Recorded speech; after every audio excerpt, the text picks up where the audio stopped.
नौकरी जीवन चलाती है और प्यार उसे खूबसूरत बनाता है। इस खूबसूरत से क्वेश्चंस को देखते हैं जो आपके आरआरबी, एनटीपीसी में पूछा गया है और अभी आने वाले परीक्षाओं में भी पूछा जा सकता है। चलिए देखते हैं इस सवाल को। से कहा गया है कि 7 डिजिट नंबर आपके पास दिया हुआ है I, 0, 4, X, I, Y और 3 दिया हुआ है।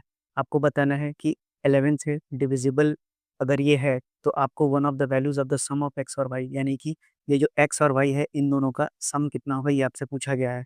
तो आपको पता है पहला number odd, even, odd, even, odd, even, odd. तो आपको पता होना चाहिए कि 11 की डिजिबिलिटी के लिए हम सम ऑफ इवन नंबर्स और सम ऑफ ऑड नंबर्स को घटाएँ तो वो 0 के बराबर आना चाहिए। ये जोड़ते हैं इवन पर लगे हुए डिजिट्स को। ये हो गए 0, ये हो गया x यानी कि x और बचा आपके पास y। तो x प्लस y को अलग कर लेंगे, फिर ये सब्ट्रैक्ट करेंगे आपको 5, 4, 9, 5, 14 और 3, 17 यानी ये हो गया 17 और ये 0 के बराबर आना चाहिए और x और y मिल के कितना आएगा 17।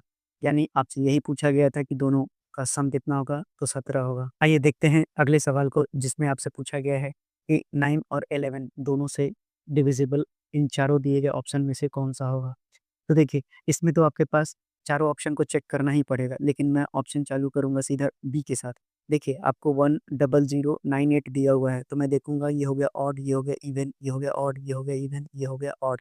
अब इवन नंबर को ऐड करेंगे तो ये बनेगा 9 और अगली बार जब हम ऑड को ऐड करेंगे तो ये भी बनेगा 9 और 9 में से 9 को घटाएँगे 0 आ जाएगा, यानी 11 से तो ये डिविजिबल हो गया। अब देखते हैं 9 से, तो 9 की डिविजिबिलिटी आपको पता होना चाहिए कि सम ऑफ नंबर्स जो होता है अगर हम उनको डिवाइड करते हैं 9 से तो वो डिविजिबल होने चाहिए। चलिए देखते हैं तो 1 प्लस 0 प्लस 0 प्लस 9 प्लस 8 यानी 9 8 17 और 1 18 और 18 9 से डिविजिबल है। यानी आपका ऑप्शन नंबर बी सही उत्तर हो जाएगा। लेकिन आपको ऐसे क्वेश्चंस को एग्ज़ाम में आखिरी में करना है क्योंकि आपको यहाँ चारों क्वेश्चन को चेक करना होता है।